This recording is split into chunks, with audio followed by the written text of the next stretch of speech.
आइए जानें आँखों के भौहें द्वारा मनुष्य के स्वभाव को। मित्रों, सिर के बालों की भांति भौं के बाल भी मानव स्वभाव की बड़ी खरी कहानी कह सकते हैं। आकृति विद्या के अभ्यासियों को भौं की परीक्षा करते समय निम्न बातों पर विचार करना चाहिए।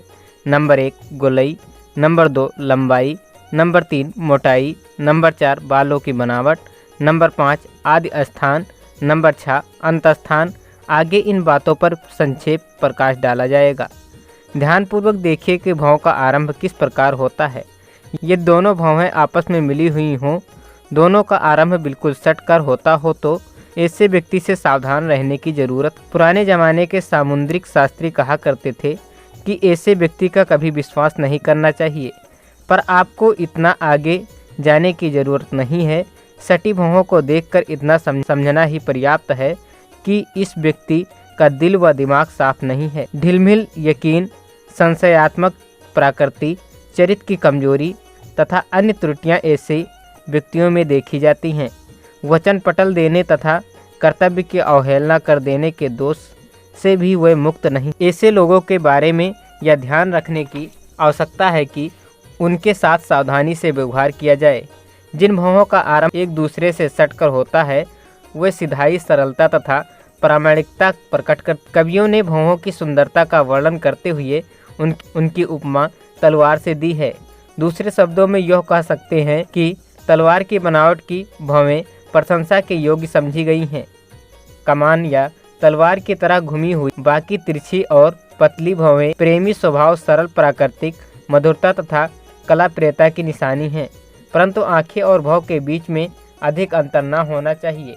यदि अंतर ज़्यादा होगा तो चरित्र की शिथिलता और मानसिक दुर्बलता का कारण होगा। ऐसे लोग अल्पबुद्धि और व्यवहार में अकुशल होते हैं। यदि भौहें लकीर की तरह सीधी और बहुत नीची आँखों के बिल्कुल पास हों तो कठोरता, मजबूती तथा स्वाभिमानी का कारण होती। कुछ व्यक्तियों की भौहें गोलाई लिए हुए आरंभ होती हैं, पर बीच में झुकाव लेकर एकदम आँखों की बगल से नीचे तक आ जाती हैं। ऐसे व्यक्ति साफ सुथरे खूब रहते हैं।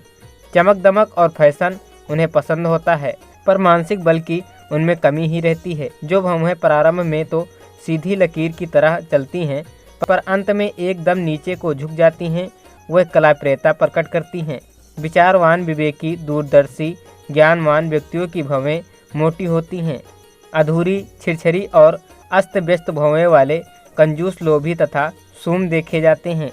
टेढ़ी मेढ़ी, मोटी, गुच्छेदार भौं वाले मनुष्य चिड़चिड़े, अस्वस्थ, लापरवाह किंतु चतुर, बुद्धिमान और शासन करने वाले होते हैं।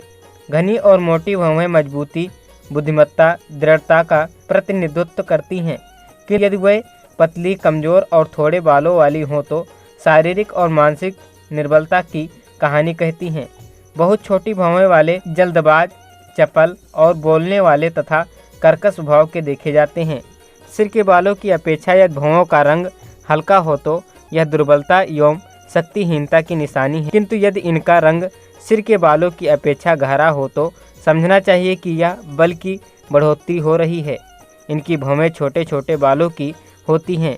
उनमें बहुत शीघ्र गहराई तक पहुंचकर वास्तविकता को समझने की योग्यता होती है, किंतु जिनके बाल अपेक्षाकृत अधिक लंबे होते हैं उनमें देर से समझ आती है। ऐसे व्यक्तियों को ठोकरें खा खाकर जीवन में बहुत से कड़वे अनुभव इकट्ठे करने पड़ते हैं। आइए अब जानेंगे नाक के द्वारा व्यक्ति के स्वभाव को। मित्रों, प्राचीन समय में ग्रीक तथा भारतीय मूर्तिकारों ने मूर्ति निर्माण के लिए कुछ नियम बना रखे थे। उन नियमों के अनुसार वे नाक को इस प्रकार बनाते थे, जितना ऊंचा माथा हो उतनी नाक की लंबाई रहे, आँख जितनी लंबी हो उतनी ही चौड़ी नाक की नोक रहे, जितना अंतर दोनों भौहों के बीच में हो उतनी ही नाक की मोटाई रहे। आकृति विद्या के अनुसार यह नाप तौल बहुत ही सद्गुणी, शक्तिवान, बुद्धिमान, बलवान तथा भाग्यवान व्यक्ति की हैं। ये तीन में से एक दो बातें भी मिलती हों तो चाहिए यह व्यक्ति उतने अंशों में उत्तम गुण धारण किए हुए है। बीच में कुछ गोलाई लिए हुए तोते की चोंच की तरह नाक कुछ उभरी हुई हो तो यह योग्यता और अधिकार प्राप्ति की सूचक है। ऐसे व्यक्ति अपने जिम्मेदारी को भली प्रकार अनुभव करते हैं और जिस काम को पकड़ते हैं उसे अधूरा नहीं छोड़ते। नाक का मोटा होना पुरुषार्थ का चिन्ह है और पतला होना कमजोरी का।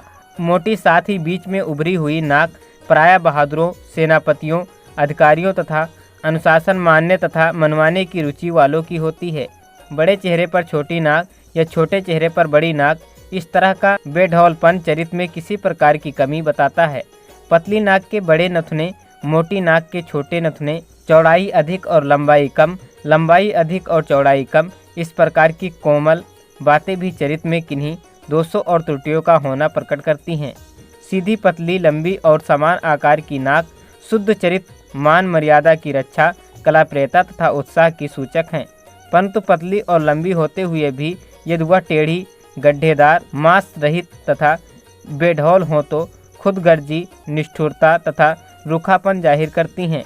किसी की नाक की नोक नीचे की ओर इस प्रकार झुकी होती है कि नासिका के छिद्रों का भीतरी भाग बिल्कुल नहीं दिखाई पड़ता। किसी की नाक की नोक कुछ ऊंचाई होती है जिससे नासिका के छिद्रों के भीतर का कुछ भाग दिख पड़ता हो।